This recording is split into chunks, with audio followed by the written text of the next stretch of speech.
Giriya's summer sale. Buy any AC and get free 2 nights, 3 days holiday package. முதல்வர் விஜய் உட்பட 10 அமைச்சர்களுக்கான துறைகள் ஒதுக்கீடு செய்யப்பட்டுள்ளன. தேர்தல் முடிவுகளுக்கு பின்னர் கடந்த 10ஆம் தேதி சென்னை நேரு உள்விளையாட்டரங்கில் முதல்வர் விஜய் உட்பட 10 அமைச்சர்கள் பதவியேற்றனர். அவர்களுக்கு ஆளுநர் அர்லேக்கர் பதவி பிரமாணம் செய்து வைத்தார். அதனைத் தொடர்ந்து 13ஆம் தேதி முதல்வர் விஜய் தலைமையிலான தவிக அரசு பெரும்பான்மையை நிரூபித்தது. இருப்பினும் அமைச்சர்களுக்கான இலாக்காக்கள் ஒதுக்கப்படாமல் இருந்த நிலையில் தற்போது அது குறித்த அறிவிப்பு வெளியாகியுள்ளது. அதன்படி முதல்வர் விஜய்க்கு மிக முக்கியமான துறைகள் ஒதுக்கப்பட்டுள்ளன.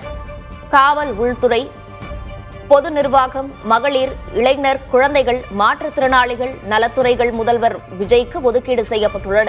மேலும் நகராட்சி நிர்வாகம், குடிநீர் விநியோகம், சிறப்பு திட்ட செயலாக்கம் ஆகிய துறைகளும் அவர் வசமே உள்ளன.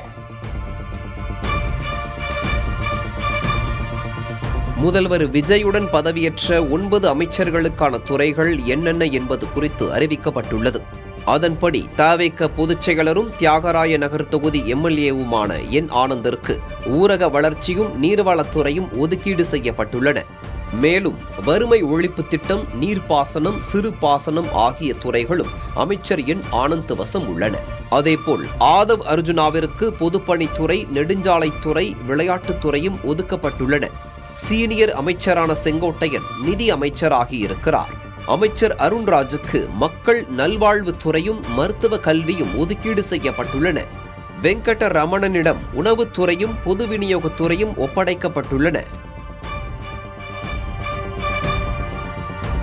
முதல்வர் விஜயுடன் பதவியேற்ற அமைச்சர் நிர்மல்குமாருக்கு மின்சாரம், சட்டம், ஊழல் தடுப்பு ஆகிய துறைகள் ஒதுக்கீடு செய்யப்பட்டுள்ளன.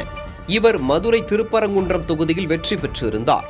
அதேபோல் சென்னை எழும்பூர் தொகுதியில் வென்ற அமைச்சர் ராஜ்மோகனுக்கு பள்ளிக் கல்வித்துறை, தமிழ் வளர்ச்சித்துறை, செய்தி விளம்பரத்துறை ஆகியவை ஒதுக்கப்பட்டுள்ளன.